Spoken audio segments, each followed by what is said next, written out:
ఆయన అవార్డు అందులో నా సొంత బ్రదరు. ఇంతకంటే ఎవడన్నా ఇప్పుడు లోకంలో ఎవడన్నా సంతోషించేవాడు ఉంటాడా? వాళ్ళ ఫ్యామిలీ మెంబర్స్ వదిలేసాయి. అటువంటి వాళ్ళ అంత సత్కారం జరుగుతుందంటే ఈ డిజర్వ్ ఎప్పుడు 150% ఆయన deserve for this award. And I'm very very proud of my brother. అది అందుకంటే ఇంకా ఆయనకి ఇంకా ఆయుష్ ఆరోగ్యాలు ఉండాలి. చక్కగా ఆయన ఆయన తరతరాలుగా ఆదర్శంగా నిలిచిపోవాలి. ఇంకా there is no other Vishwanath. కొంతమంది ఉంటారు కారణ జన్మలు. ఇంకో సూర్యకాంత పుట్టదు, ఇంకో మహానటి సావిత్రి పుట్టదు, ఇంకో రంగారావు పుట్టరు, ఇంకో రేలంగి పుట్టరు, అందుకు ఇంకో ఘంటసాల పుట్టడని. అలాగే ఇంకో విశ్వనాథ్ యాజ్ అ డైరెక్టర్గా అది. ఎందుకంటే సంస్కృతికి సాంప్రదాయాలకి సంగీతానికి సాహిత్యానికి పెద్దపీట వేసే డైరెక్టరే లేడు. ఎంత కమర్షియల్ అయిపోయాయి. పెద్ద 100 crores పిక్చర్స్, బాహుబలి లాంటి పిక్చర్స్ వస్తున్నాయి. గ్రాఫిక్స్ ఎక్కువైపోయినాయి. ఇట్లా ఉంటే విశ్వనాథ్ గారు ఎక్కడికో వెళ్ళిపోయాడు వెనక్కి. ఇప్పుడు ఆయనకున్న ఉన్నా కూడా ఆయనతో తీసి ఈ రకమైన సాంప్రదాయం తీసే ప్రొడ్యూసర్ లేడు. ఇప్పుడు తీసిన వ్యాపారం కాబట్టి ఏమవుతుందో భయం. అప్పట్లో ఉంటూ వచ్చింది కాబట్టి మేము అందరం అదృష్టవంతులం. అటువంటి సినిమాలన్నీ చేసాం ఆయనతో. చాలా లక్కీ. ఇవాళ కూడా ఒక మైల్ స్టోన్స్ లాగా చెప్పుకుంటున్నాం మా లైఫ్ కెరీర్లో అవన్నీ. సో అది చాలా I'm paying my sincere thanks to the government of India. మీ తరం వాళ్ళలో చాలామంది చివరి దశకు వచ్చేసరికి ఆర్థికంగా బాగా ఇబ్బంది పడ్డారు. జీవితాన్ని సరిగ్గా సెటిల్ చేసుకోలేక. అవన్నీ చూస్తుంటే మీకేమనిపిస్తుంది?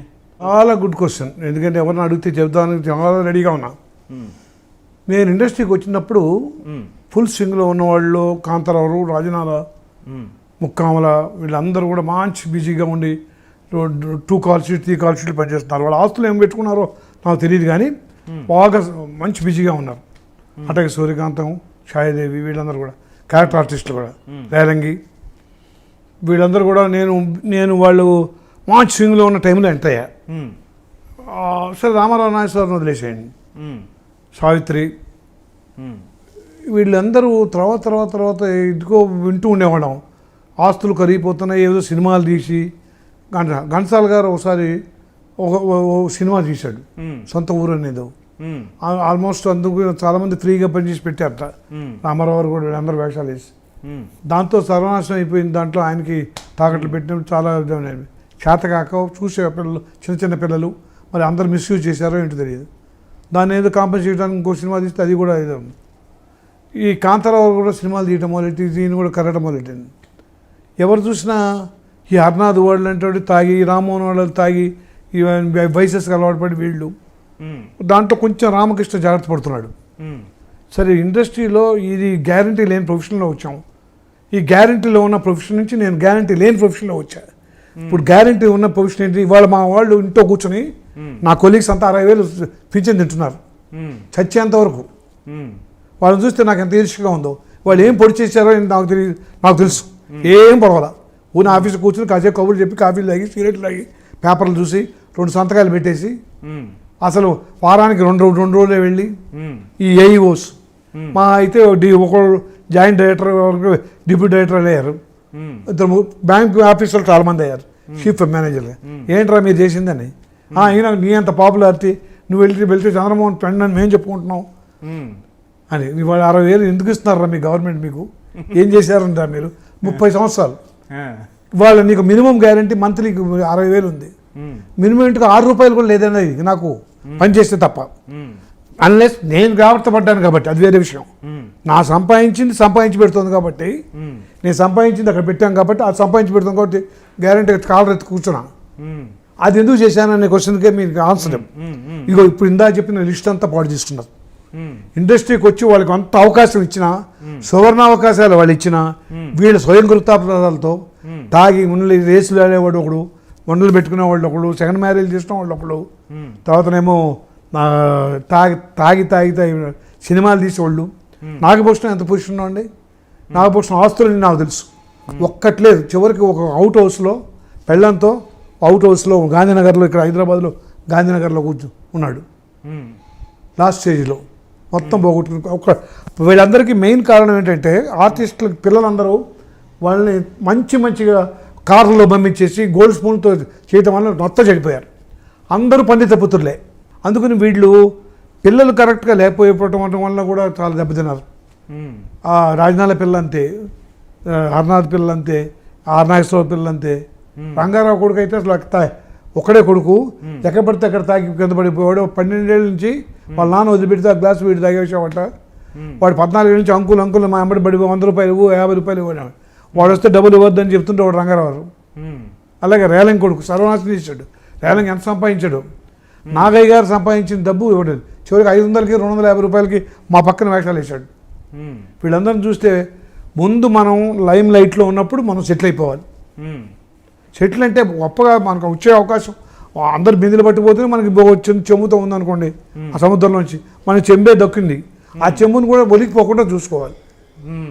ఇందులో బంధువులు తినేవాళ్ళు, స్నేహితులు తినేవాళ్ళు, అన్నిటికీ బాధలు ఉంటాయి అనుకోండి. ఆ మినిమం సెక్యూరిటీ రావాలి అని ప్లాన్ చేసాం. ప్లాన్ చేసుకుంటూ వచ్చి ముందు ఇళ్ళు స్థలాలు తర్వాత వచ్చే ఇన్కమ్ ఏమిటి, బ్యాంకులో పెట్టుకోవడమా లేకపోతే అద్దెలు రావడమా. పైగా మా జనరేషన్లో నాకు జనరేషన్ పాడవకుండా చూసుకోవాలి. లక్కీగా ఏంటంటే నాకు ఇద్దరు ఆడపిల్లలు, వాళ్ళ సినిమా ఇన్ఫ్లుయెన్సే పడినవ్వలేదు. చాలా బాగుంటారు పిల్లలు. చైల్డ్ ఆర్టిస్ట్గా నేను సినిమా షూటింగ్ దగ్గర తీసుకొచ్చాను నా మిస్సెస్. వాళ్ళ పిల్లలు చూడట్లేదు, చాలా బిజీగా తిరుగుతున్నామండి. నేను పిల్లలు మిస్ అవుతున్నారు ఫాదర్ని అని పొద్దున్న వేస్తే లేచేవాడు కాదు, రాత్రి ఎప్పుడో వచ్చేవాడిని. అందుకని షూటింగ్ల దగ్గర తీసుకురామనేవాడిని సరదాగా. అంత లోకలే కదా, నా కారు పంపించి డ్రైవర్ పంపించి పిల్లల్ని తీసుకురామనేవాడిని. నేను గెటప్లో ఉంటే గుర్తుపెట్టేవాడు కాదు, నాన్న అంటే భయపడేవాళ్ళు. ఆ బిగ్గు ఏదో నేను గెటప్లో కనపడేవాడిని కదా. తర్వాత అలవాటు ఆ పెళ్ళి పాప బాగుంది, చైల్డ్ ఆర్టిస్ట్గా వాళ్ళ కూతురుగా వేద్దామా వీడికి. ఆ మాట వాళ్ళ దగ్గర అనద్దు. చేయలేదు. భానుమతి గారు అడిగింది, 3 సినిమాలకి భానుమతి గారు చేస్తూ చైల్డ్ ఆర్టిస్ట్ కావాలి, చంద్రమోహన్ కూతురు బాగుంది, 2 అమ్మాయి దానికి బాగుంది, చాలా బాగుంది, దాని చేత వేద్దామని. ఆ టేస్ట్ మనకి దానికి అలవాటు చేసామంటే ఇప్పుడు మళ్ళీ ఎప్పుడు షూటింగ్లు ఎవరు పిలవట్లేదా, ఈ చదువులు అది చూస్తున్నా కదా చైల్డ్ ఆర్టిస్టులు అందరినీ. అట్లా వాళ్ళ మదర్కి ఇష్టం లేదు, నాకు ఇష్టం లేదని. సో ఆ ఇన్ఫ్లుయెన్స్ లేకపోవటం వల్ల నా జనరేషన్ పాడు చేస్తారనే అది రాలేదు నాకు డౌట్. మా పిల్లలు ఆడపిల్లలు చదువుకున్నారు, మంచి అకాడమిక్ కెరీర్లు, అందరూ మంచి గోల్డ్ మెడల్ కొట్టారు, ఫస్ట్ క్లాస్లో.